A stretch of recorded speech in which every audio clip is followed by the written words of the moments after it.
Apple iPhone 8 Plus release date and price. iPhone 8 Plus is available for purchase in 3 colors and 2 memory sizes. Silver, gold and space gray colors are all available in 64GB and 256GB versions at a price of $799 and $949 respectively, not just change. The model I'm testing is the 256GB gold, and I have to admit that the new coloring has impressed me a lot, but I'll get back to that.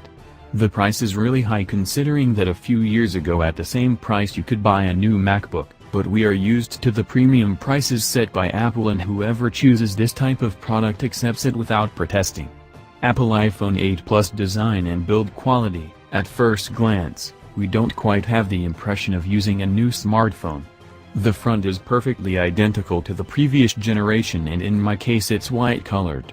It is on the back that we find the biggest differences. The old unibody aluminum shell has been replaced by glass. We find again the pair of protruding cameras that were featured on the iPhone 7 Plus. These cameras are now surrounded by a thin band of the same color and material as the phone's frame. Everything else, logo, etc., is under the glass. Obviously, the smartphone tends to incline on a flat surface because of the bump that contains the cameras. Apple iPhone 8 Plus display. The iPhone 8 Plus has a 5.5-inch Retina HD display with a resolution of 1920 by 1080 pixels and 401p. The technology used is IPS type and guarantees natural colors, fairly high brightness and sublime overall quality. It's hard to find full HD 5.5-inch panels that are so pleasant to look at.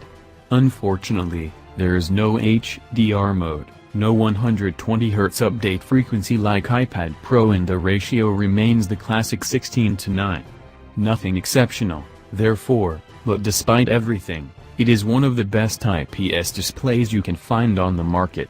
Personally, I prefer AMOLED panels, but I can't complain about this screen because of the wonderful rendering and the really nice calibration Apple has done with the colors. The display covers the entire DCI-P3 color range and has a true tone function that adjusts the display temperature according to the ambient lighting and situation. For example, in a room with warm white light, yellow tendencies, the display will also tend slightly to yellow to balance the colors shown on the display with the surrounding environment. Blacks are not absolute, and direct sunlight sometimes makes the display less vivid.